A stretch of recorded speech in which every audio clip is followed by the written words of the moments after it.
সর্বপ্রথম যে বিষয়টি কথা বলবো তা হলো কালোজিরা। এই প্রসঙ্গে সহিহ বুখারীর হাদিসে আসছে, নবী আলাইহিস সালাম বলেছেন, আলাইকুম বিহাদিহিল হাব্বাতিস সাউদা ফাইন্না ফিহা শিফা মিন কুল্লি দা ইল্লা সাম।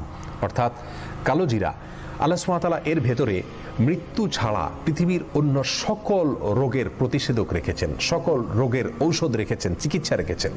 অর্থাৎ কালোজিরাকে যদি কেউ গ্রহণ করেন, খান, সেটা সরাসরি খাওয়া হতে পারে, তেল করে খাওয়া হতে পারে, পান করা হতে পারে, অথবা ভর্তা বানিয়ে খাওয়া হতে পারে। কালোজিরা এর ভিতরে সর্বরোগের ঔষধ রয়েছে। নিয়মিত এটাকে খাওয়া দরকার এবং এটাকে নিয়মিত নিজের জন্য গ্রহণ করা দরকার। দ্বিতীয়ত যে চিকিৎসার কথা তিনি বলেছেন তা হলো মধু। মধু প্রসঙ্গে আল্লাহ সুবহানাহু ওয়া তাআলা নিজেই সূরাতুন নাহলের ৬৯ নম্বর আয়াতে বলেছেন, ফিহি শিফাউল লিন্নাস, এর মধ্যে মানুষের জন্য শিফা রয়েছে, আরোগ্য লাভের উপাদান রয়েছে। নবী আলাইহিস সালাম নিজে মধু পছন্দ করতেন, যেমনি ভাই বুখারী মুসলিম বর্ণনা করেছেন। আর সেই সাথে মুসনাদ হাকিমের বর্ণনা রয়েছে, তিনি বলেছেন, আলাইকুম বিশিফাইনি আল আসালু ওয়াল কোরআন, দুটি শিফা বা আরোগ্য লাভের উপায় তোমরা সবসময় অবলম্বন করবে। তার একটি হলো মধু, অর্থাৎ মধু পান করা, আর একটা হলো কোরআনে কারীমের তিলাওয়াত।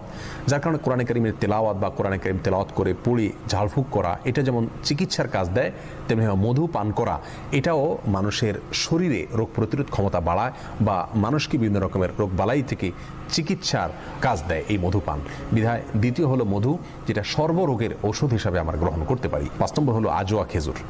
আজোয়া এক প্রকারের খেজুর বিশেষ, এই বিশেষ প্রকৃতির খেজুর একটু দাম বেশি।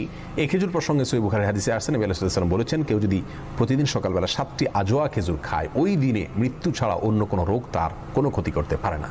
অতএব আজোয়া খেজুরও এর মধ্যেও প্রতিষেধক রয়েছে, চিকিৎসা রয়েছে সর্বরোগের, যে কোনো রোগের।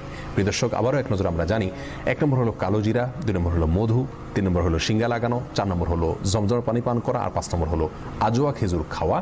এর প্রত্যেকটার ভেতরেই আল্লাহ সুবহানাহু ওয়া তাআলা অলৌকিকভাবে চিকিৎসা রেখেছেন, আল্লাহ সুবহানাহু ওয়া তাআলা আরোগ্য লাভের উপাদান রেখেছেন।